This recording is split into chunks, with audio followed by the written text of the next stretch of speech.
Fala pessoal, sejam bem-vindos a mais um. Casal Reage, meu nome é Alice. Meu nome é Captiones, já mostramos onde. Estamos em live lá na Twitch, então já aproveita e nos segue por lá pra você ver os reacts ao vivo junto com a gente.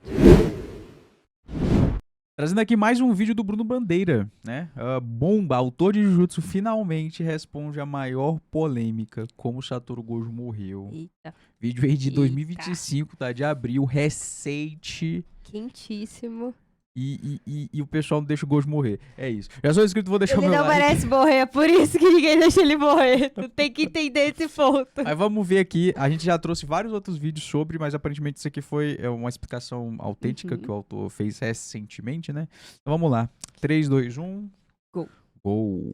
Fazia tempo que a gente não falava de Jujutsu aqui nesse canal, mas hoje é dia de matar a saudade. Gege Akutami, autor de Jujutsu, deu uma entrevista em que ele finalmente responde o verdadeiro motivo que explica a morte de Satoru Gojo. Como ele não conseguiu prever aquele corte? Como ele não conseguiu desviar? Será que a resposta do autor faz realmente sentido? É isso que você vai descobrir no vídeo de hoje. Não antes você sabe... Caralho, quase que eu esqueço, meu amigo. Tava enferrujado. De você pegar o dedo do Sukuna e clicar no botão do like e conferir a sua inscrição para ajudar a fortalecer o domínio desse canal. Todo mundo sabe como a morte do Gojo foi algo que marcou a comunidade de anime, não apenas por ter sido algo extremamente impactante por si só, mas também pela forma como ela foi feita, numa cena completamente em off, deixando um ar de dúvida sobre como aquilo de fato aconteceu. Foram meses a fio discutindo esse assunto de forma exaustiva nesse canal, até que agora, mais de um ano depois do ocorrido e 6 meses depois do final do mangá, o autor veio a público para dar uma resposta definitiva. Nossa, mas ele demorou sobre aí esse pra assunto. dar uma resposta. Pelo visto, Demorou o homem muito. realmente ficou com medo de sair de casa e achou melhor ficar escondido por todo esse tempo antes de vir a público, ou só passou esse tempo todo pensando numa resposta para essa pergunta. acho que é né? mais a Quem segunda sabe, opção. ainda as duas coisas ao mesmo tempo. O homem chegou à Também. seguinte conclusão: quer saber? Eu também não pensei em nada melhor do que isso até agora, então a resposta vai ser essa aí mesmo. Vambora. Mas vamos com calma, porque eu Ele preciso vendo manter qual a melhor fã imparcialidade, criou a que é teoria minha melhor maior pra ele usar, confirmar. pra ele usar, eu não tá posso ligado? enviesar a opinião de vocês, pelo menos não antes de deixar o homem se defender, né?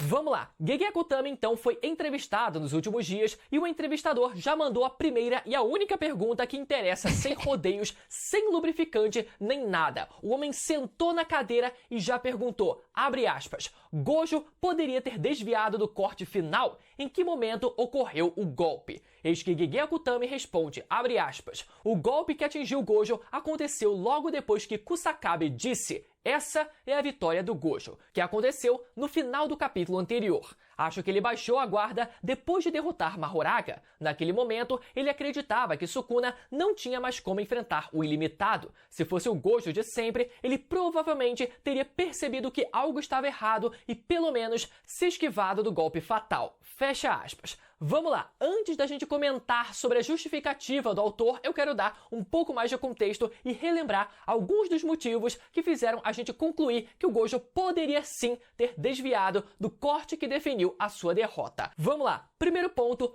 Todo feiticeiro que se preze tem a capacidade de ler o fluxo de energia amaldiçoada que corre pelo corpo de um feiticeiro a fim de prever que tipo de técnica ele está prestes a usar. Aqui eu não tô falando dos 6 olhos ainda, mas sim sobre algo dito pelo próprio Sukuna enquanto ele enfrentava o Gojo. Durante a luta, Sukuna afirma ser possível ler o fluxo de energia de um feiticeiro e prever a técnica que está prestes a ser usada, e o próprio Sukuna foi capaz de fazer isso ao perceber que o Gojo estava prestes a lançar um brilho vermelho contra ele. Então, assim como Sukuna, Gojo também tem essa capacidade natural. Esse é o primeiro ponto. Segundo ponto, além dessa capacidade ser acessível a todo feiticeiro que se preze, Satoru Gojo, como bem sabemos, ainda detinha de outra habilidade que potencializava ainda mais essa percepção, que era os 6 olhos. Com os 6 olhos, Gojo podia ler e manipular o fluxo de energia amaldiçoada a nível molecular, chegando ao ponto de identificar a técnica amaldiçoada de um feiticeiro sem que ele nem sequer tivesse mostrado.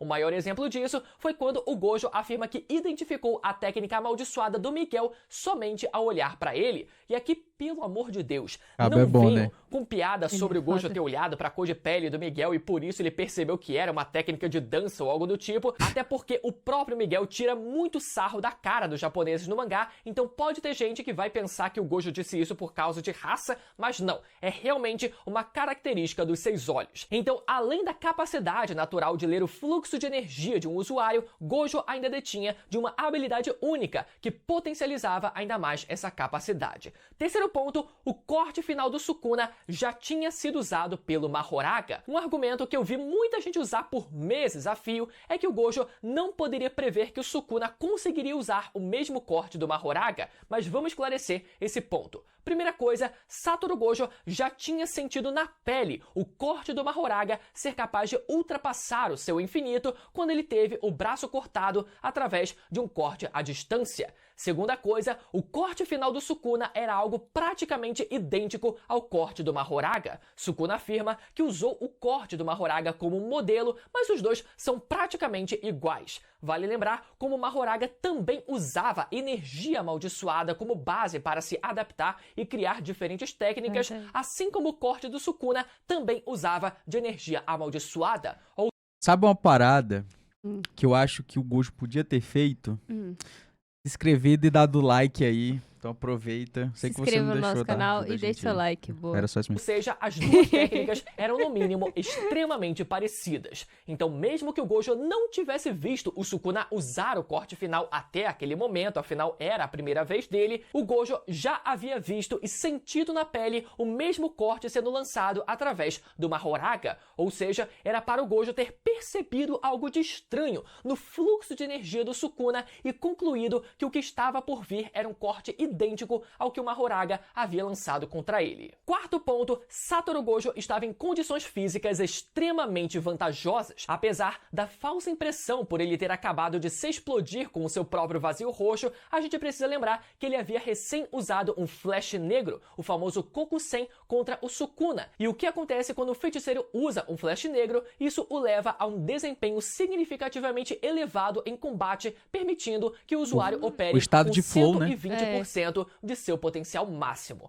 Por outro Entrou na lado, zona, esse é o segundo ponto, Sukuna estava visivelmente acabado depois do vazio roxo. Tá nada, pô, tá tá de na boa, merda, tá de desgraça. boaça. Ó, Uma das mãos Olha a vitalidade que o homem exala, tá ligado? Exalando Ai, vitalidade, não tem? desgraçado. e tendo Nunca vou afirmado te- que morreria se levasse aquele golpe. Tudo bem que ele levou e sobreviveu, mas foi algo que deixou ele no estado crítico. Então, soma todos esses fatores e me diz se não era extremamente improvável que o Gojo não pudesse prever e evitar o corte final do Sukuna. Ele De se novo, deixou o homem vencer, podia ler sabe? o fluxo de energia do Sukuna potencializado com 6 olhos, já tinha visto aquele corte ser usado pelo Mahoraga antes, estava em condições físicas operando em 120% por causa do flash negro.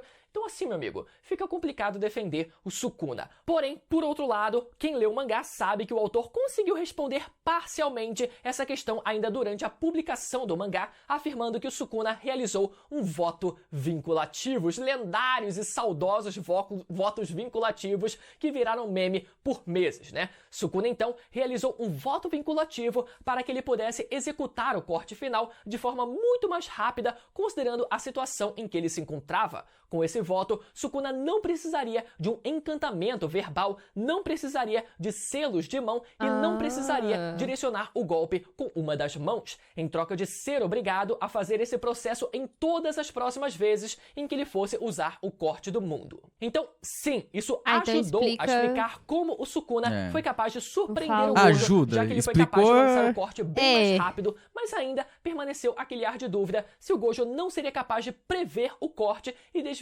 ainda assim. Seria Inclusive, capaz de isso nos leva a um sexto ponto que faltou mencionar mais acima na minha lista e que aumenta ainda mais a dúvida sobre isso, que é o seguinte: os demais feiticeiros foram capazes de desviar ou pelo menos evitar que o Sukuna lançasse o corte do mundo. Por exemplo, vimos o Kashimo ser capaz de desviar parcialmente daquele corte, vimos a Maki desviar 100% do corte e vimos o Kusakabe evitar que o Sukuna lançasse aquele corte. Tipo, Claro, todos são como eu disse, fodas. Sukuna passou Mas a precisar nenhum era o executar Gojo, tá todos ligado? aqueles encantamentos antes de lançar o corte e eles já sabiam da existência daquele corte, então eles sabiam o cuidado que eles precisavam tomar. Mas o fato deles ainda assim conseguirem desviar ou evitar que o Sukuna lançasse o corte realmente faz a gente pensar que talvez o fucking usuário dos 6 olhos também tivesse condições de fazer o mesmo pelos motivos que eu citei. E para não complicar ainda mais, eu nem vou entrar na discussão se o corte do Sukuna é materializado já no local de destino ou se ele é projetado e se desloca até o inimigo, porque uma hora o mangá sugere uma coisa, outra hora ele sugere outra, né? Como vocês podem ver nessas duas imagens aí.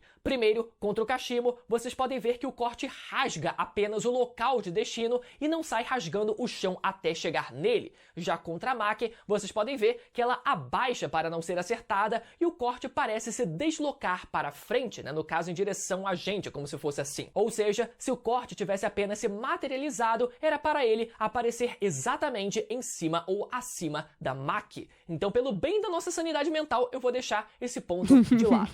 Agora, quanto à resposta do autor, vamos relembrar o que ele respondeu rapidinho. Abre aspas. Acho que o Gojo baixou a guarda depois de derrotar uma Horaga. Naquele momento, ele acreditava que Sukuna não tinha mais como enfrentar o ilimitado. Se fosse o Gojo de sempre, ele provavelmente teria percebido que algo estava errado e pelo menos se esquivado do golpe fatal. Fecha aspas. Vamos lá, o que eu acho dessa justificativa? Primeiro, Satoru Gojo realmente era alguém extremamente confiante nas suas habilidades e por isso era alguém extremamente arrogante. Toda a construção do personagem gira em torno disso. E naquela circunstância, fazia de fato todo sentido que ele tivesse baixado a sua guarda. Basta ver toda a pose que ele faz com um ar de superior ao ver o Sukuna completamente arrebentado e teoricamente incapaz de continuar a luta. Somado a isso, Satoru Gojo realmente possui um histórico de ser pego desprevenido e isso não dá pra negar. Ele foi pego de surpresa contra o Toji e foi pego de surpresa depois contra o Kenjaku em Shibuya. Mas ao mesmo tempo, a gente precisa lembrar que essas duas circunstâncias só foram possíveis graças a estratégias muito bem pensadas e circunstâncias muito específicas. Primeiro, Toji fez o Gojo ficar cansado pelo uso excessivo do ilimitado e inspirado ele desativar o Mugen dentro da escola, um local que era teoricamente seguro pelas barreiras que havia ao redor dela. Doideira. Já o Kenjaku enganou o Gojo fazendo ele pensar que se tratava do gueto,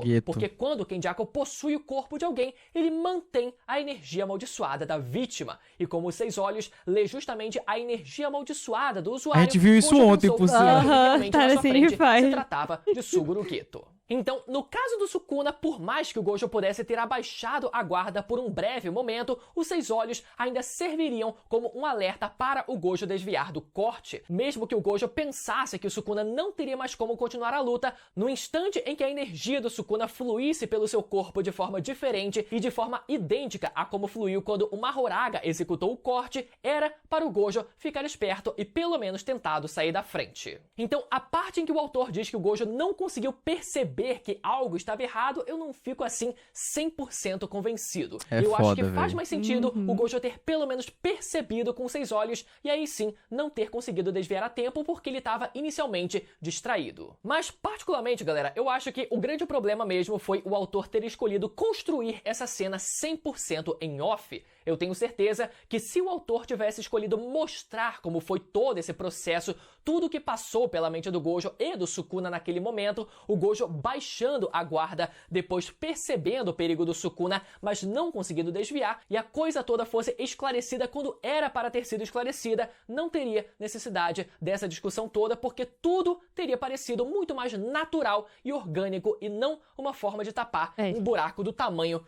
de uma cratera. Infelizmente, agora o estrago foi feito, então resta a gente aceitar ou continuar essa discussão a cada 6 meses ou quando o anime chegar nessa parte. E a gente vai trazer vídeo. E a gente vai ter vídeo aqui no canal. Gostou desse vídeo? Lembra novamente de deixar o seu like e conferir a sua inscrição nesse canal pra não perder. A gente vai ter vídeo até o autor falar, eu errei, eu já entendi que eu errei. Sukuna, é só clicar no vídeo que vai aparecer agora na tela pra você ir lá assistir, beleza? Até a próxima. Tchau. Tchau. Véi, muito foda. Nossa, vídeo muito bom. Eu acho ele muito bom como apresentador. Sei lá, eu me sinto vendo um programa de televisão. É verdade. Me sinto vendo um programa de televisão. Muito foda, principalmente porque porra, é Jujutsu, né? Esse dia eu tava vendo uns comentários do pessoal falando que vai lançar a nova temporada. E muita gente, o anime morreu. Velho, é muito foda porque, tipo, a obra toda, ela marcou muita gente, sabe? Ela marcou, pessoal, principalmente na cena gay que a gente vê aí. Ela marcou a cena geek. Com certeza. Tipo, Porra, milhões e milhões. ela Acho foi que um divisor de águas na vida de muitos cantores, sabe? Saiu músicas incríveis, obras milhões de e arte. milhões de views aí. Porra, várias pessoas. E muita gente acha que por conta desse final a obra acaba. Eu não acho que não. É, Tipo, apesar Uhum. eu, porra, iria torcer pro Gojo sem problema nenhum. Só que não foi uma parada que, pra mim, estragou a obra, foi. sabe? Tipo, não tirou as coisas ruins da obra, elas não anulam as coisas boas. E é foda que, principalmente na internet, o pessoal é muito assim, sabe? Tem que ter uma obra 100% perfeita, redonda. Não, One Piece tem que terminar redondo, senão a gente vai matar não o pode Oda. Não pode faltar a vírgula lá Sabe? que falou no app 1000, porque ela tem que completar lá no app 3000. Véi, só que, tipo, é foda porque, tipo, isso não anula todo o sentimento, lágrimas que teve, sim. e momentos de hype, sabe? Tipo, Uhum. coisas que envolveu a vida da pessoa em algum momento, sabe? É foda. E é uma obra que trouxe muito disso. Obviamente, se ela tivesse feita com o GG um pouco mais experiente sobre a parada, obviamente, acho que seria uma das obras que Com até hoje certeza. seria muito mais amada, né? Uhum. Mas aconteceu da forma que aconteceu. tipo assim, Foi, por já mais foi o que foi, sabe? a gente seja fã de carteirinha do Satoru, infelizmente, tipo, ele não é o único foco da obra. A obra não gira em torno dele. Apesar dele ser muito foda. Foda pra caramba, a obra ela tem vários outros pontos que ela vai discutindo, vai desenvolvendo. Por isso, comenta aqui o que vocês acharam. Deixa aqui as suas opiniões sobre, né? Se inscreva no nosso canal se você não for inscrito. Até o próximo vídeo. Tchau, tchau.